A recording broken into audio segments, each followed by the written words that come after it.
რაც შეეხება ილუსტრაციის კანონს. ძალიან ხშირად არის ესეთი შეკითხვა ამასთან დაკავშირებით, რომ რაღა დროს ეს არის. ისედაც მოხდა ილუსტრაცია აი ამ პროცესებში, პოლიტიკაში ხალხი გამოჩნდა და ნათელია ვინ ვის სამსახურში დგას. ამაზე რამდენიმე რამე უნდა ითქვას. პირველი, არ მომხდარა ყველას ილუსტრაცია. და მეტიც შეიძლება ითქვას, რომ სპეცსამსახურებთან მოთანამშრომლე ხალხის ძირითადი საქმიანობა ის არის, რომ ჩვენ არ ვიცოდეთ ამის შესახებ. მართალია ვიღაცები შეგნებულად არიან ამ საქმეში და ხელს უწყობენ რუსული პოლიტიკის გატარებას ქვეყანაში, მაგრამ არის კიდევ ბევრი ადამიანი, რომელიც ჩვენი ქვეყნის ცხოვრებაზე და მის განვითარებაზე გავლენას ახდენს და ჩვენ არ ვიცით, რომ ისინი თანამშრომლობენ საბჭოთა სპეცსამსახურებთან ან მათ მემკვიდრე ორგანიზაციებთან.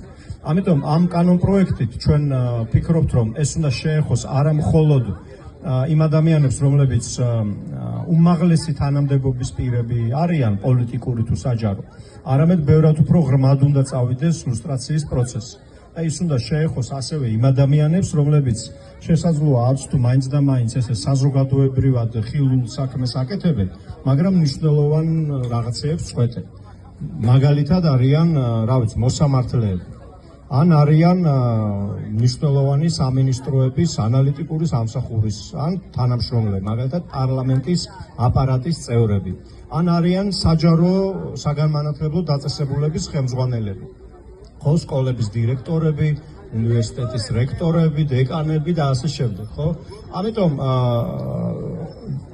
ამასთანავე ეს უნდა შეეხოს იმ ხალხსაც, რომლებიც არა მხოლოდ მუშაობენ სახელმწიფო ინსტიტუტებში, არამედ მაგალითად მონაწილეობენ სახელმწიფო შესყიდვებში და სახელმწიფო ტენდერებში. იმიტომ რომ წარმოვიდგინოთ ახლა რომ რაღაც FSB-ს თან ან KGB-სთან დაკავშირებული ადამიანი მონაწილეობს ქართული ჯარისთვის შეერაღების შესყიდვაში ან რაღაც კომუნიკაციის საშუალების მიწოდებაში ან რაღაც სერვისების მიწოდებაში არ აქვს მნიშვნელობა. ამიტომ ილუსტრაციის კანონი ეხება არა მხოლოდ საჯარო სექტორში დასაქმებულ ადამიანებს, არამედ ასევე უნდა შეეხოთ იმ ადამიანებს, რომელსაც საერთოდ სახელმწიფოსთან რაღაც ურთიერთობა აქვთ. ეხლა ბუნებრივია რაღაც პენსიის მიღებას და ჯანდაცვის სერვისების მიღებას ეს არ შეეხება, მაგრამ შეეხება აი ასეთ საკითხებს, რაც ჩვენი აზრით შესაძლოა მნიშვნელოვანი გავლენის მოხდენი იყოს ქვეყნის საქმიანობაში. მეორე საკითხი, რომელიც ხშირად არის ხოლმე, მეორე შეკითხვა, რომელიც ხშირად ისმის, დილემა უფრო სწორად არის ის, რომ ჩვენ ვიცით, რომ არქივების დიდი ნაწილი არის განადგურებული და რა აზრი აქვს ამის გაკეთებას. და მე ვფიქრობ, ერთი რომ სამართლიანობის აღდგენას ყოველთვის აქვს აზრი, მათ შორის განსაკუთრებით ისტორიული სამართლიანობის აღდგენას, იმიტომ რომ ჩვენ თუ წარსულზე ფიქს და მის შეფასებას თავს დავანებებთ, ეგ ნიშნავს, რომ მომავალზე ფიქსაც თავს ვანებებთ, იმიტომ რომ ჩვენ მომავალს განაპირობებს ის თუ საიდან მოვდივართ ჩვენ.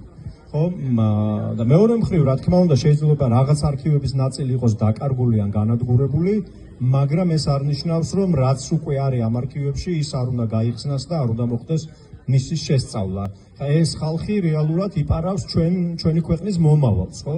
ამიტომ მაინც აუცილებელი მგონია. ამის აუცილებლობაზე სხვათა შორის ასევე მეტყველებს ისიც, რომ ქართული ოცნების ხელისუფლებაში ყოფნის დროს კიდევ უფრო გართულდა არქივებზე წვდომა და ახლა ბევრი ისეთი არქივი, რომელიც მანამდე იყო ხელმისაწვდომი მკვლევარებისთვის, ახლა ისინიც აღარ არის ხელმისაწვდომი და ეს ჩვენ გვაფიქრებინებს იმას, რომ მათ არ უნდათ ბევრი ისეთი ინფორმაცია იყოს ხელმისაწვდომი, რომელიც ჯერ კიდევ არის არქივებში.